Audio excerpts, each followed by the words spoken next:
संत मीराबाई मंडळ तसं सर्वच मंडळ या गावातले आहेत. छत्रपती शिवाजी महाराज मंडळ, एकलव्य मंडळ, महाराणा प्रताप मंडळ, संत मीराबाई मंडळ, राष्ट्रसंत जनार्दन स्वामी महाराज मंडळ, सर्व जाणून जर माझ्या वाणीतनं एक दोन नावं राहत असतील.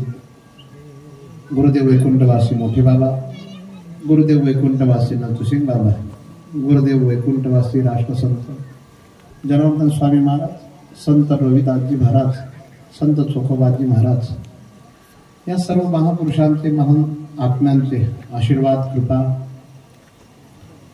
काल आपण रामकथा श्रवण करत असताना सती माता पार्वती रूपात हिमाचल पर्वतावर प्रगट होते आणि पार्वती मातेचा विवाह भगवान शंकरांच्या सोबत झाला. इथपर्यंत ती कथा आपण ऐकली. का मी जास्त कालला लांबवणार नाही, जास्त वेगळं सांगणारही नाही, पण मला एक आनंद वाटतो. छोटे छोटे लेकरांपासून तर म्हातारे लोकांपर्यंत बाबरातली मंडळी कथा ऐकायला येते. याच्यासारखं सत्संगाचं विशेष काय. काही लोक कधी कुठे गेलेले नसतील असे लोक सुद्धा कथा श्रवण करण्याकरता येतात. बाहेर गावची मंडळी जर आपल्या गावात आली तर त्यांच्या लक्षात येईल की बाबरातला कानाकोपऱ्यातला माणूस कथा श्रवण करतो. आता या ज्या 3 चालल्यात या आदिवासी माता आहेत, तरी देखील त्या कथा ऐकायला बसत असतील. फक्त कथा ऐकायला येणाऱ्या मातांना माझे हात जोडून प्रार्थना आहे, धर्म मंडपात आला एक शब्द तरी तुमचा संसारातला व्यवहारातला बोलला तरी ते पापला ते. कारण कथेत बडबड करणारा बेडूक होतो म्हणजे काय. मग माणसं बेडूक होतात, महिला काय होतील ते तुम्ही पहा. कीर्तनी बडबड करील जो कोणी बेडक होऊन येईल जन्म. मग तुम्हाला बेडक्या बनायच्या असेल तर बडबड करता. काही छोट्या छोट्या गोष्टी दिवसभर टरटर वटवट तिथं तुमचं आहे, पण इथं कथा ऐकायचं. इतकं तुमचा अमूल्य वेळ तुम्ही देता इथं. आणि इथं आल्यानंतर अशा व्यवहारातल्या ज्या गोष्टी तुम्ही रोज करतात त्या गोष्टी का करायच्या. म्हणून ज्या गोष्टी सत्संगातनं भेटत असतील, आपलं जीवन ज्याच्याने परिवर्तन होत असेल, अशा गोष्टी ग्रहण करत जा. अशा गोष्टी ग्रहण करून आपल्या जीवनाला दिशा द्यायची. आपण कोणत्या दशेत पोचलोय, पण जर आपल्याला दिशा भेटली नसेल तर काय कामाचं. आपली बाल्यकाळातली दशा समाप्त झाली, आपली तारुण्य काळातली दशा समाप्त झाली, आपली प्रौढ काळातली दशा समाप्त झाली, आपण वृद्धाप्य काळाकडे जातोय. तर आपल्याला 55 वर्षाचं वय भेटलं, 70 वर्षाचं वय भेटलं, 60 वर्षाचं वय भेटलंय आणि निरोगी आयुष्य जगतोय, पण आपण दिशा निवडली का. ज्या दिशेला गेल्यानंतर आपलं जीवन समाधानी राहत असेल, ज्या दिशेला गेल्यानंतर आपल्याला परिपूर्णतेचा अनुभव येत असेल, अशी दिशा निवडली पाहिजे. काही लोक नुसते चालतात पण योग्य रस्त्याने चालत नाही. काही योग्य रस्त्याने चालतात पण त्यांच्यात सामर्थ्य नाही. काही लोकांकडे सामर्थ्य येतं ते चालत नाहीत. काही चालतात पण योग्य वाटेने चालत नाहीत. पण आपल्याला परमार्थ करत असताना योग्य वाट निवडायची. आपल्याच गावाची कन्या नसेल जरी, परंतु तिचं बालपण या गावात गेलेलं आहे.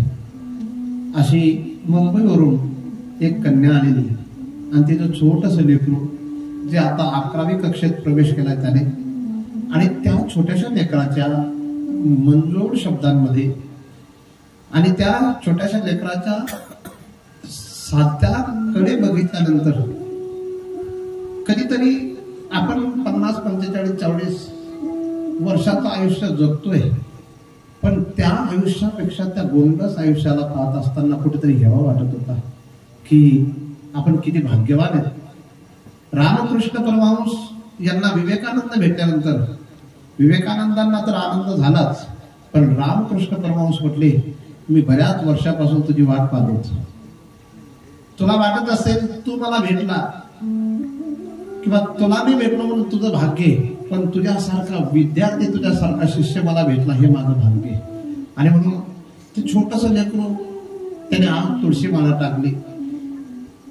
कधी कधी लायक नसलेल्या व्यक्तींना जर माळा टाकली गेली तर त्याचा पश्चाताप वाढलेला होतो, पण लायक असलेल्या लोकांना जेव्हा माळा टाकली जाते तेव्हा तो दीक्षा देणाऱ्याला, दिशा देणाऱ्याला, मार्गदर्शन करणाऱ्याला जो आनंद होतो, जसं मुलाचं तोंड पाहिल्यानंतर जन्म 12-15 वर्ष लग्नाला झाले असतील आणि त्या माऊलीला 9 महिने 9 दिवसाचा गर्भातला कष्ट सहन करावं लागत असेल आणि तिला जसं 15 वर्षाच्या नंतर मुलं झाल्यानंतर ते कष्ट विसरते आणि त्याचं तोंड पाहून सर्व ठिकाणी आणि सर्व बाजूंना जाऊन सांगते की मी आई झाली, मला आनंद झाला, कारण माझ्या घरात मुलगा आला, माझ्या कुशीतनं त्याने जन्म घेतला.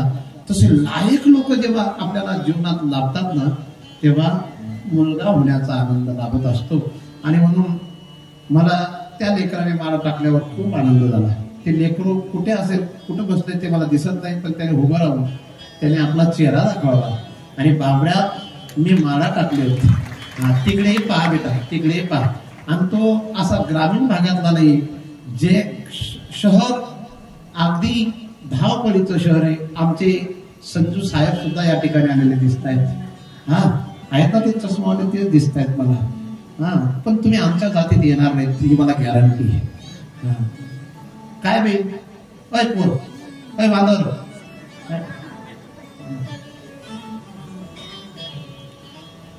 तर असा आनंद आहे. सती मातेचा अधिकार नसताना सती मातेला भगवान शंकर रामायण ऐकायला घेऊन गेलेत. अधिकार नसताना जर यदा कदाचित ज्ञान सांगितलं गेलं. आज तुमची ज्ञानेश्वरीचं पारायण कुठपर्यंत झाला आहे? कोणता अध्यायापर्यंत झाला? 10वा अध्याय. तुम्ही 6व्या अध्यायात प्रवेश केला होता आणि तिथून सुरुवात केली. 6वा अध्याय जो आहे तो आत्मसंयम योगी. 7वा अध्याय जो आहे तो मायेचं वर्णन करणार आहे.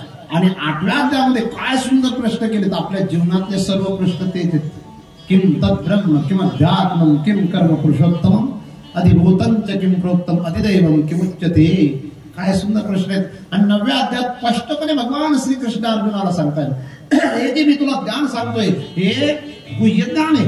नुसते गुह्य नाही, गुह्यतर नाही, गुह्यतम ज्ञान आहे. इदम तु ते गुह्यतमं प्रवक्ष्याम्यनसूयवे ज्ञानम विज्ञान सहितम यज्ञात मोक्ष शुभा. ही राजविद्या, राजविद्या राजगुह्यम पवित्रम इदमुत्तमम प्रत्यक्षावगमं धर्म्यं सुसुखं कर्तुं अव्ययम्.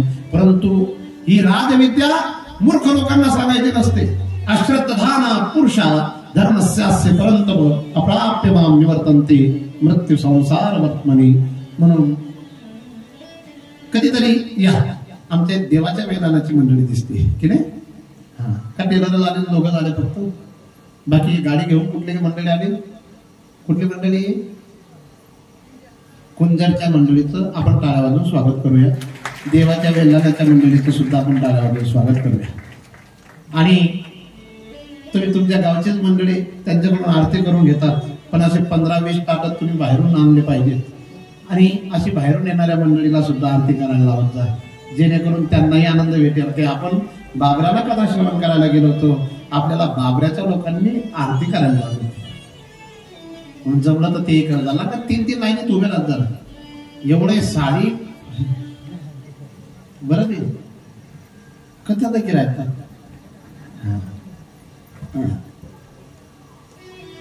आणि 10वा अध्याय जो आहे भगवान परमात्माचं विराट रूपाचं दर्शन आहे.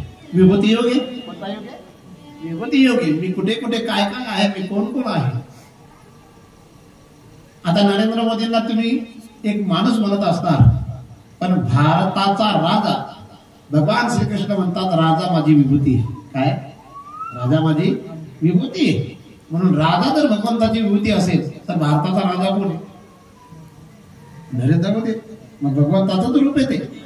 तुम्ही कोणत्याही पक्षाचे असं आम्हाला काही माहिती नाही, पण राजा हा कोणाचं रूप असतो?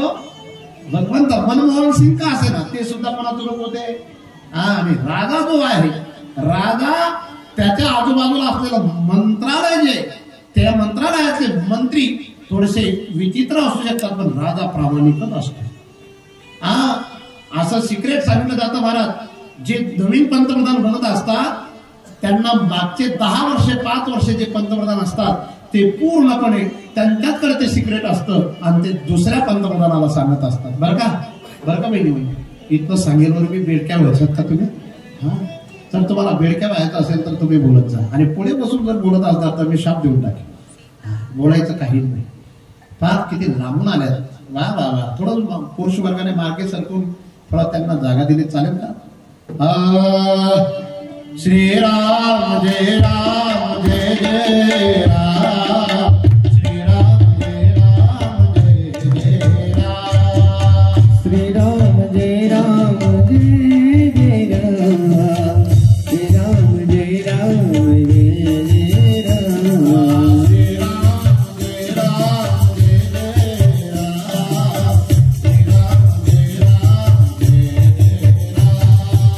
श्रीराम जय राम जय जय राम. श्रीराम जय राम जय जय राम. श्रीराम जय राम जय जय राम. श्रीराम जय राम जय जय राम.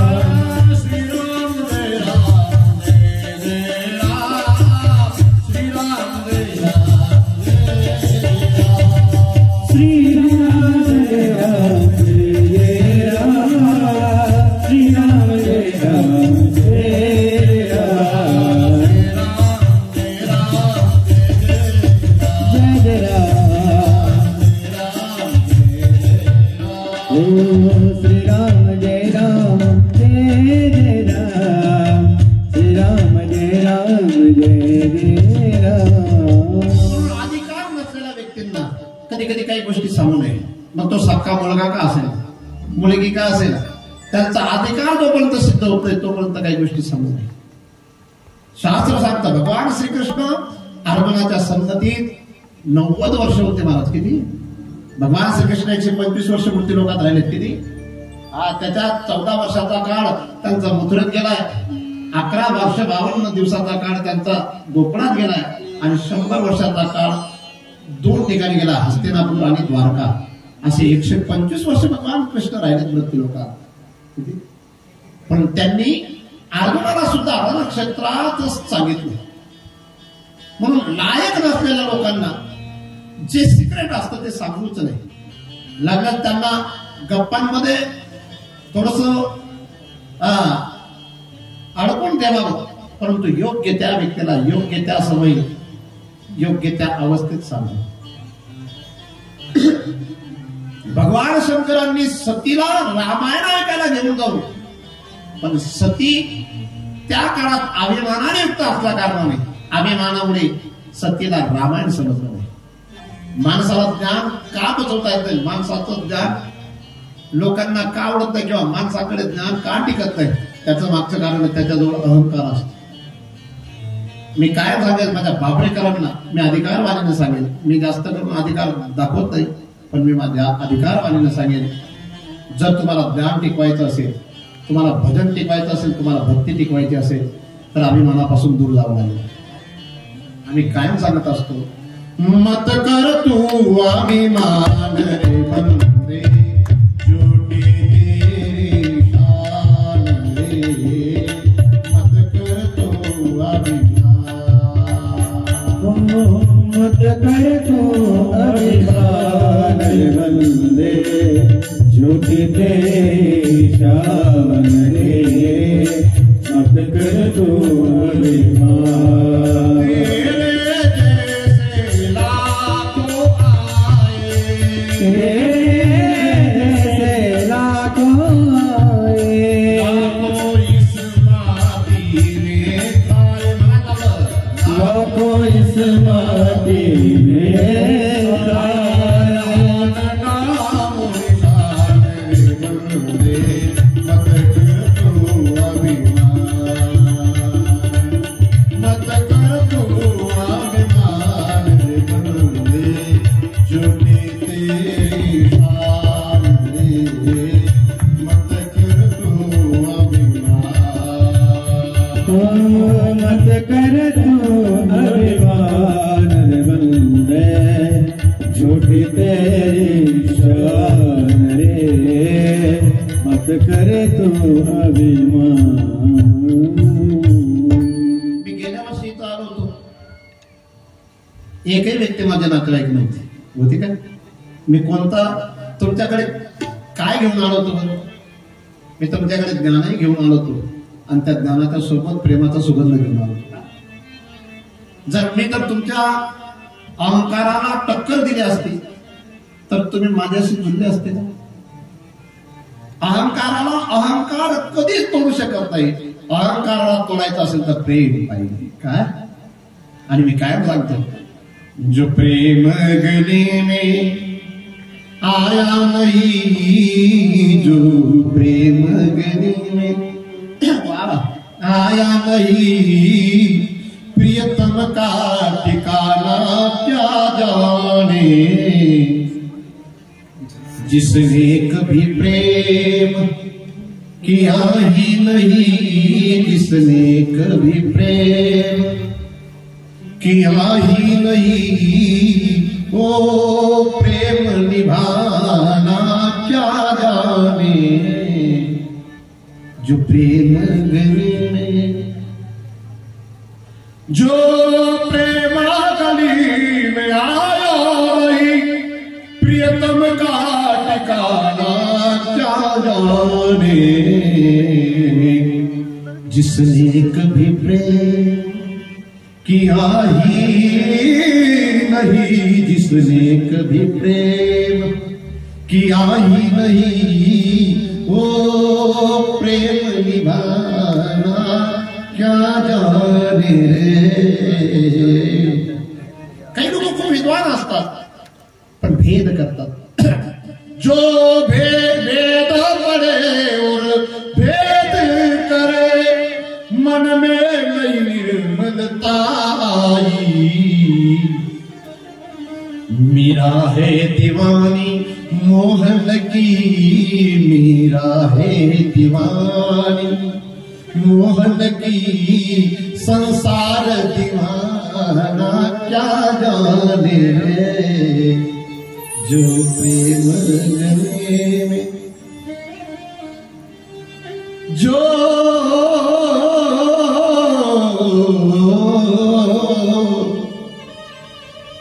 जो जो रे जो रे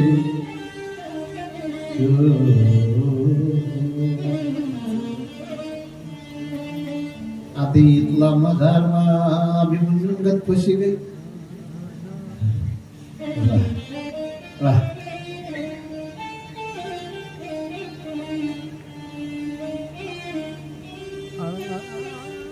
प्रेम गली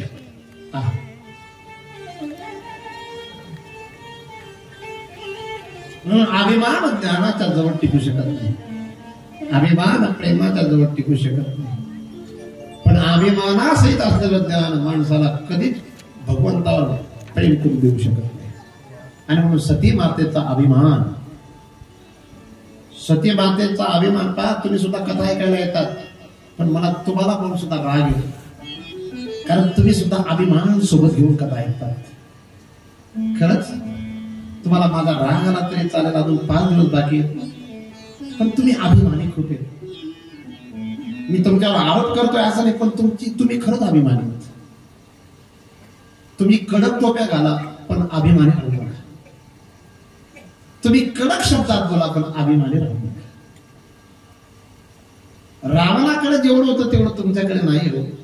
रावण विद्वानही होता, धनवानही होता, आयुष्यमानही होता. बरं का, खाली मान घालून कथा ऐकू नये. समोर बसून कथा ऐकणाऱ्या माणसांनी पुढे मानास घाला. बरं, नाहीतर माना दुखत असतील तर थोडंसं मागे सरकून घ्यायचं. किती गोड आहे. झोपत नका जाऊ ना प्रवीण भाऊ, तुम्ही काय टेन्शन नाही. थोडं मागे सरकार नाही ते पुढे जायचं. सरका ना, सरका, टेका ना.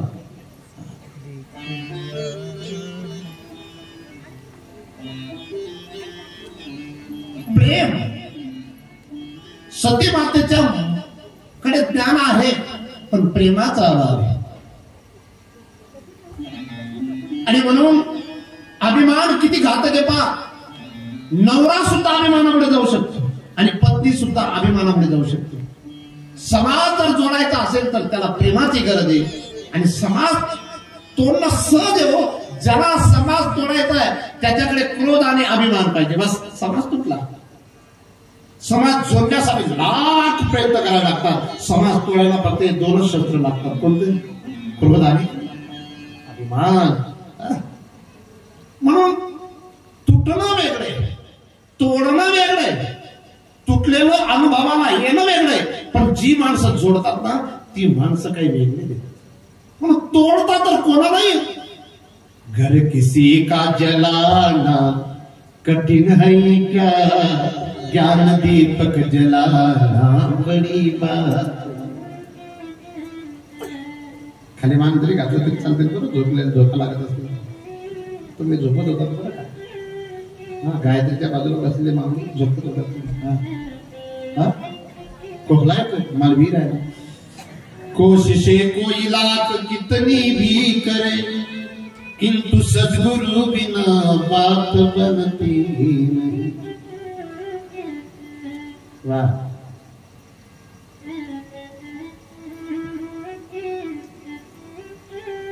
ज्ञान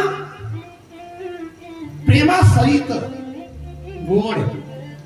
म्हणून तर नाथ बाबा स्पष्ट शब्दात सांगतात, भक्ति प्रेमा बिन जानन को देवा, भक्ति प्रेमा बिन जानन को देवा. भगवान रामांनी अन्याय केला तर बाबने ठेवली होती. अक्कल नसलेले बिनकुळाचे भांडे भरपूर आहेत. भगवान कृष्णाने असा व्यवहार करायला नको पाहिजे होता. हिंदू धर्मात जन्माला येऊन हिंदू धर्मातल्या लोकांचा विरोध करत असतील ठीक आहे, पण हिंदू धर्मातील देवी देवतांच्या बाबतीत जर अभद्र शब्द बोलत असतील तर त्यांना अजून सुद्धा हिंदू धर्मात जन्माला येण्याचं माहिती नाही. बरेचसे लोक माझ्याशी संवाद करत असताना असंच बोलतात की असं ना असं होतं का, होईल का, देव आहे का. अरे फुलातला सुगंध दिसत आहे पण आहे ना, नाहीये का. फुलातला सुगंध दिसत नाही पण आहे, तसा परमात्मा दिसत नाही पण आहे. लाईट मधलं करंट दिसत नाही पण आहे, तसं तुमचा श्वास जो चालतोय तो परमात्म्याची देण आहे. म्हणून परमात्मा आहे. ते मुख्य घेतला खरंच. ते बसले ते तरी टाळी वाजवतात. महाराज किती हुशार माणूस, मला खरंच आवडते. वा माझा दादा. कधीतरी पाय सुंदर असून, शरीर सुंदर असून, निरोगी असून तुम्हाला नाचताना लाज वाटत असेल ना, त्या वाकड्या माणसाला का विचारा. तुम्हाला भगवंताने इतकं सरळ ठेवलंय,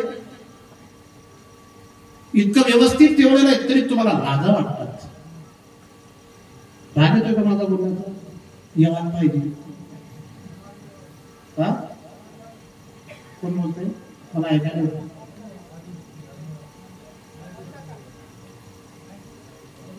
बिचारा भोळा माणूस. 40 वर्षापासून डोळ्यांचा प्रॉब्लेम आहे. 20 वर्षाच्या वयातच त्यांना रात्री दिसत नाही, पण त्यांना सांभाळणारी माऊली ती सुद्धा पुण्यवान आहे. आणि ती माऊली स्पष्ट सांगते, प्रारब्धाच्या पुढे काही चालत नाही. माझा पती जरी डोळा नसलेला असला रात्रीचा, पण माझा पती विवेकी तर आहे. माझ्या पतीने संसार केला, उलटा तर नाही केला. परवाच्या दिवशी एकादशीच्या दिवशी माझ्याशी सुंदर संवाद केला त्या माऊलीने. एवढे मारा टाकले एकदा काढली असेल, पण आता तर काढणार नाही. त्याचा चिरंजीवी त्या मागला साल जे टाकी होती त्यांनी आपोट टाकी दिली. टाकी दिली म्हणजे काय? टाकी दिली बळजबरी टाकत नका जो बरं मला.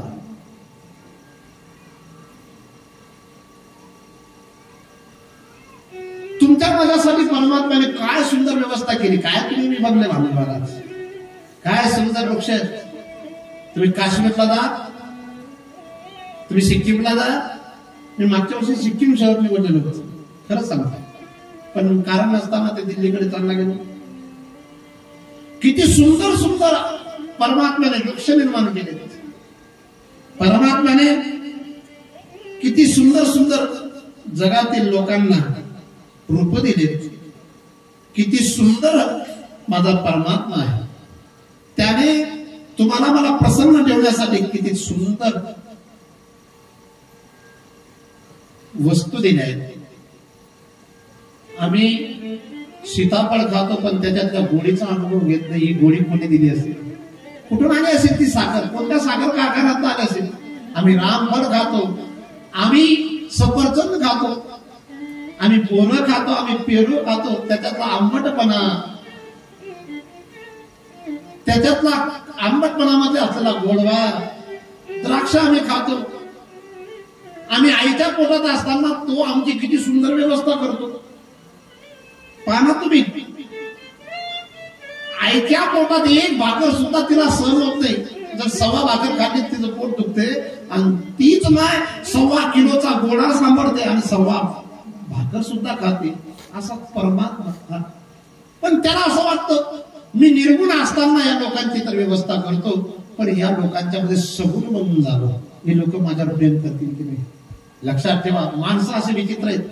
माणसांवर तुम्ही प्रेम करा, माणसं अभिमानी म्हणतात. माणसांवर प्रेम नाही केलं तर आपल्याला अभिमानी म्हणतात.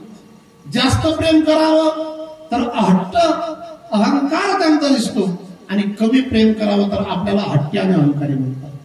स्वभाव आहे. जर तुम्ही रोज रोज त्यांच्या घरी जायला लागले तर तिसरे लोक म्हणतात याच्या पायऱ्या राहू द्यावा. आणि जर जातच नसेल तर लोक म्हणतात किती अभिमानी, त्यांच्या घरी जात सुद्धा नाही. लोकांचा स्वभाव. तुकोबारांची भाषा आहे. तुकोबारा म्हणतात कमी बोललात तर मौनी महात्मा बोलतात, आणि बोलायला लागला तर बडबड्या म्हणतात. तरी भगवान राम लोकांच्या मध्ये आले, सुंदर रूप धारण करून आले. तर किती लोकांना राम आवडलेत महाराज. राम भारतातले असून राम भारत देशात जन्माला आले, भारत देशात प्रगट झाले, पण किती लोकांनी रामांना स्वीकारलं. ज्या भारत देशामध्ये राम प्रगट झाले, ज्या देशामध्ये रामांनी 11,000 वर्ष राज्य केलं, त्या रामांना त्यांच्या काळामध्ये जी बदनामी 500 वर्षे भारतीय लोकांना, काही फक्त 14 वर्षाचा वनवास दिला होता. पण माझ्या देशामध्ये काही इतके फितूर लोक निघाले की त्यांच्या 500 वर्ष माझे राम कुठे होते. राम मी तर म्हणेल राम मंदिरातला विषय नाही, राम देवघरातला विषय नाही, राम हृदयातला विषय. हृदयातली भावना राम, हृदयातले भाव राम, हृदयातलं प्रेम राम. आणि म्हणून मी गोडेगावाला कीर्तनाला जेव्हा आलो तेव्हा मी रामरायांच्या विषयी भजन गायलं. हर पल तुम्हारी आती रहे राघव, आती रहे तेरी छवि मन को लुभाती रहे. हर पल तुम्हारी आती रहे राघव, आती रहे. किती गोड फुलं आहेत ते. नकली आहेत का असलीत ते मला माहिती नाही, पण किती सुंदर फुलं आहेत. किती गोड. फूलों और कलियों में तेरी हंसियों, बुलबुल के गीतों में तेरी खुशी, बुलबुल के गीतों में तेरी खुशी, बानी तेरे गुनगुनाती रहे, हर पल तुम्हारी याद आती रहे, आती रहे। कुछ भी नहीं था शिवा तेरे प्यारे, जो कुछ भी है सब तेरे हवाले, जो कुछ भी है सब तेरे हवाले। जीवाए नाम गुनगुनाती रहे, हर पल तुम्हारी याद आती रहे,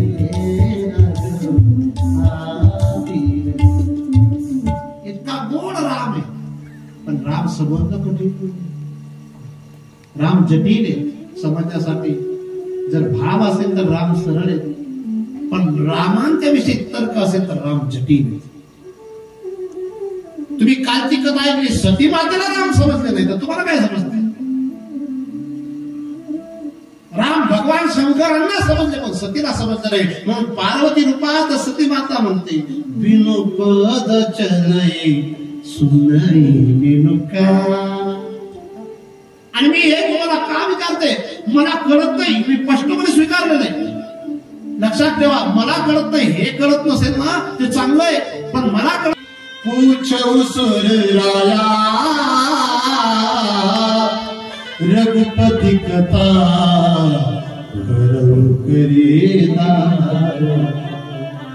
माझ्यावर जर तुम्ही प्रेम करत असाल, माझ्यावर जर तुम्हाला दया करावी वाटत असेल तर एक माझ्यावर दया करा. मला रघुपती कथा आहे का? मला रघुपती कथा सांगा, मला रघुपतींची कथा सांगा. त्यांचं नावही भक्ताला पावन करणार आहे. रघुपती राघव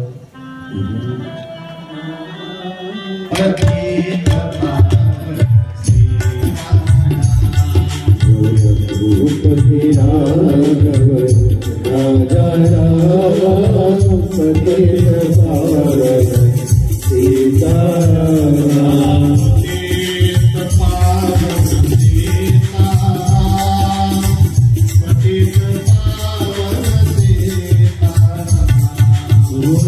पतित पावन सीता राम, पतित पावन सीता राम.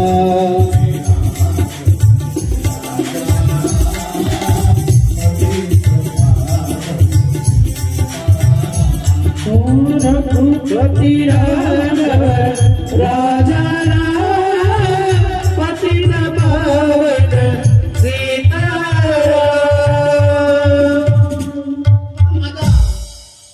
तुमच्या नावांची कथा मला ऐकू आहे. तुम्हाला प्रिय असलेले राम, जे राम नाम तुम्हाला प्रिय, जे राम तुम्हाला प्रिय, तर रामांची कथा मला सांगा. अति आरती पूछो सूर्यराया.